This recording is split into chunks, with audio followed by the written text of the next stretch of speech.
अस्सलामु अलैकुम वरहमतुल्लाहि वबरकातुहू नहमदुहू व नसल्ली अला रसूलिहिल करीम अम्मा बादु फ़अऊज़ु बिल्लाहि मिनश शैतानिर रजीम बिस्मिल्लाहिर रहमानिर रहीम रब्बि इश्रह ली सदरी व यस्सिर ली अमरी वहलुल उक़दतम मिन लिसानी यफ़क़हू क़ौली रब्बि ज़िदनी इल्मा अल्लाहुम्मा फ़क़्क़िहना फ़िद्दीन रब्बी यस्सिर वला तुअस्सिर आमीन या रब्बल आलमीन। ईद उल फितर की सुन्नतें। तो ईद का चांद देखने पर या ईद के चांद की इत्तला मिलने पर आप चांद देखने की दुआ पढ़ेंगी। वैसे तो ये दुआ हर महीने जब के चांद नजर आए या इत्तला मिले तो पढ़ी जाती है। तो दुआ इंशाअल्लाह ताला आपको आखिर में बता दी जाएगी।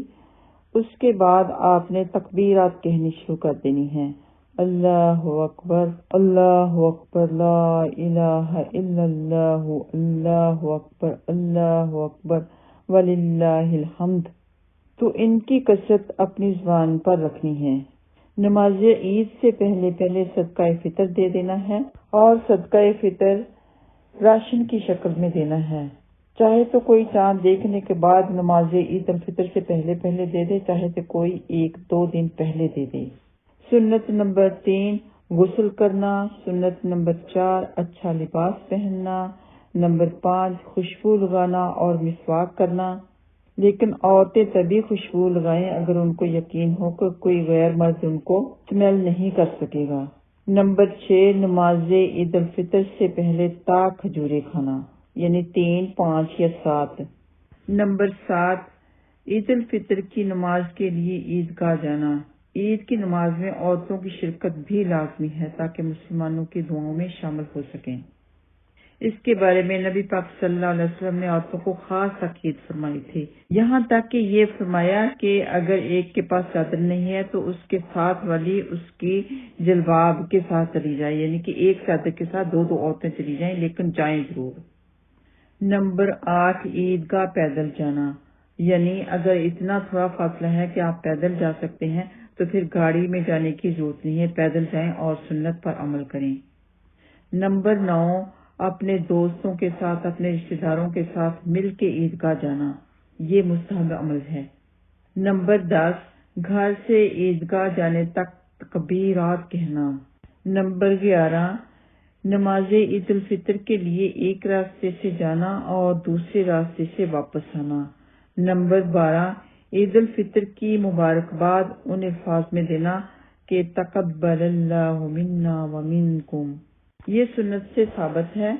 सवाब हासिल करने के लिए, सुन्नत पूरी करने के लिए ये कलमात भी कहे जाएं, लेकिन कोई ईद मुबारक भी कहता है तो उसमें कोई हर्ज नहीं है, लेकिन उसके ऊपर सवाब नहीं हो, लेकिन सवाब तक़ब्बलल्लाहु मिन्ना व मिनकुम कहने में ही होगा।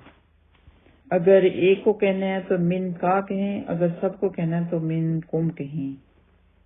अल्लाह ताला से दुआ है कि सब की ईद खुशियों के साथ गुजरे।